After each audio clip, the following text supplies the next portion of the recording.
Daily Manna from the Torah by Dr. Ketriel Blad. Shalom everyone, we've come to the third aliyah of Parashat Noach, comfort.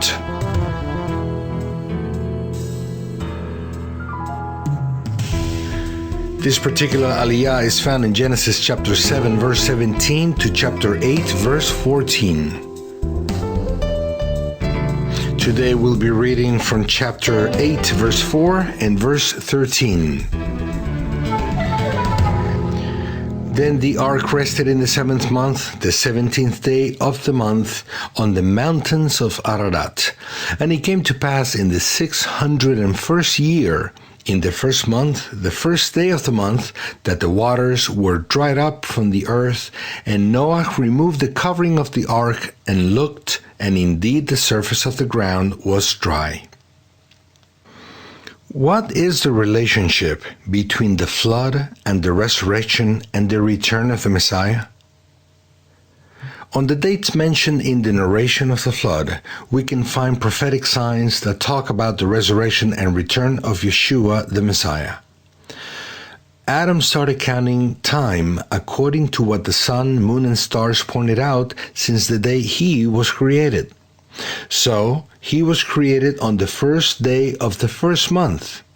At that time, the solar year coincided with the lunar year of 360 days. Many years later, there was an imbalance in our solar system which caused a separation between solar and lunar years. The solar year gained around 5 days and the lunar year lost around 6. So there is a mismatch in the world today compared to the way it was in the beginning. But we're not going to go deeper into this subject today. The truth is that when the Eternal brought out his people from Egypt, he changed the way of counting the years.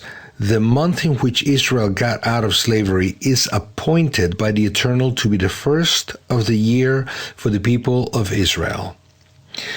The verse in Exodus chapter 12 verse 2 implies that only for the people of Israel that month Aviv, the tender spring, would be the first month of the year from the redemption of Egypt. This teaches us that for the other peoples it wasn't the same. People of the nations who still counted years and months since Adam would have the same month as their 7th. But for Israel, it would be the first one. So there was a 6-month change in the count of the months of the year. From this, we learn that the day the ark rested on dry ground after being floating on water would correspond to the current first month from the departure of Egypt. If we look at the dates of the Feast of the Eternal, we notice that the 17th day of the first month is in the first of the 3 annual feasts, the Feast of Unleavened Bread, also referred to as Passover. After deepening my research, I've come to the conclusion that the third day after Yeshua's death was the 17th of the first month. He was hung on the tree and put in the ground on the 14th of the first month, and 3 days later, on the 17th of the first month, he was raised from the dead by the glory of the Eternal. That day was the first day of the Omer, the temple offer of the first fruit of the barley harvest that year. What is interesting is that there is a coincidence between the moment in which the ark touched dry land and the date of Yeshua, the Messiah's resurrection. Both events happened on the same day.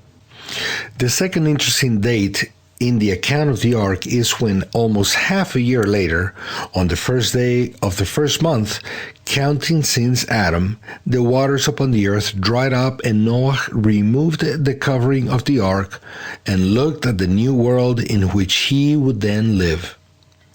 Adam was created on the first day of the first month. Noah and those who were in the ark could see the new world exactly on the same day. If we go back again to the plan of redemption revealed on the Feasts of the Eternal, Leviticus 23, we realize that that same day is Yom Teruah, also known as Rosh Hashanah, New Year, in which until today the Jewish people celebrate the creation of the world. That is also the Judgment Day, when the return of the Messiah is announced, as well as the establishment of the new world order that comes from heaven, not from men. So in the account of the flood, there are prophetic dates that speak of the resurrection of the Messiah and of his return to the earth. All those who were in the ark could see the new world on Rosh Hashanah. That way, all those who are born again by coming into the Messiah will be able to see the world to come when the Messiah returns on Rosh Hashanah, the same day that Adam was created and the same day that Yeshua was born. In John 3:3, our rabbi says, "Most assuredly I say to you, unless one is born again, he cannot see the kingdom of God." On Yom Teruah, we will be able to see the kingdom to come, just as Noach could see the new world after the flood on that same day. In 1 Peter 3:20 and 21, it is written, "In the days of Noah, while the ark was being prepared, in which a few, that is, 8 souls, were saved through water, there is also an antitype which now saves us, baptism, not the removal of the filth of the flesh, but the answer of a good conscience toward God, through the resurrection of Yeshua the Messiah." In this text, we see a clear relation between the flood, the salvation, and the resurrection of Yeshua the Messiah. How wonderful are the ways of the Eternal! May the Eternal give us grace to be able to see the return of the Messiah with joy. Shalom.